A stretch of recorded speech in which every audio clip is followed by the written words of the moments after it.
guys, welcome back to 365 Days of SEO. This is Christian Bullock. Today we're talking about a basic what is SEO topic, and that is, what is Google Panda? So Google Panda first started back in February 2011, where Google released an algorithm update that looked to target thin or poor content websites that, for whatever reason, were ranking competitively in organic search engine results. And the reason why Panda was released was to target these sites and to kind of dock them in organic search rankings. So it's a very specific targeted algorithm change to target these kind of spammy, low quality websites. So what do I mean by low quality or spammy? Well, basically really thin websites. You see a lot of websites that have an exact match domain for a certain keyword. Usually that kind of tell, okay, someone's trying to rank for a specific keyword. They're probably going to have content on the website that is maybe over optimized. So like every single headline has that keyword. The keyword is like in every other sentence, etc.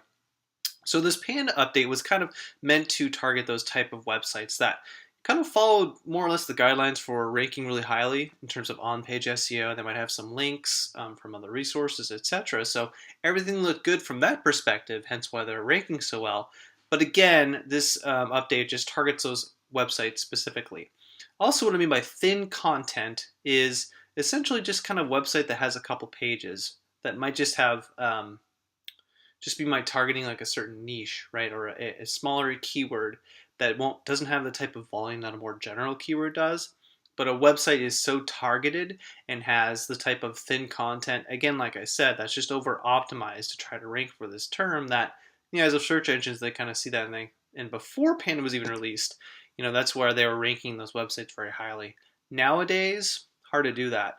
That being said, Panda can also hit you if your content is done in sort of a spammy way, right? So you have your own website, everything's great on one side of things. You have product services, you have some great content pieces about some features, etc. But then you have this shady little piece of, blog content on your website where you're essentially just pumping out blog posts targeting these specific keywords that, again, the content's really thin, over-optimized, etc. So that's where your whole website can be hit with a Panda ranking penalty because of that little tiny subsection on your website. But Google's kind of, again, really targeting and finding these things, and they're constantly refreshing Panda as well. So it's not like something where, okay, February 2011 happened, they did one algorithm change, ooh, I escaped it, I'm okay to do these, crappy blog posts that target these keywords. Not at all. They're continuously refreshing this. I think they're, up to update in the double digits now. So they're definitely updating a couple times a year usually. So that's Google Panda. Again, we're going to be talking about Google Penguin in a later video, but you need to think about Google Panda as being the content side of things, right? Your own managed, your own owned property of your website and your own content, versus when we talk about Penguin, that's more about links, and we'll talk about that later. But again, Panda, thin, spammy content, continuously refreshing this, don't get caught.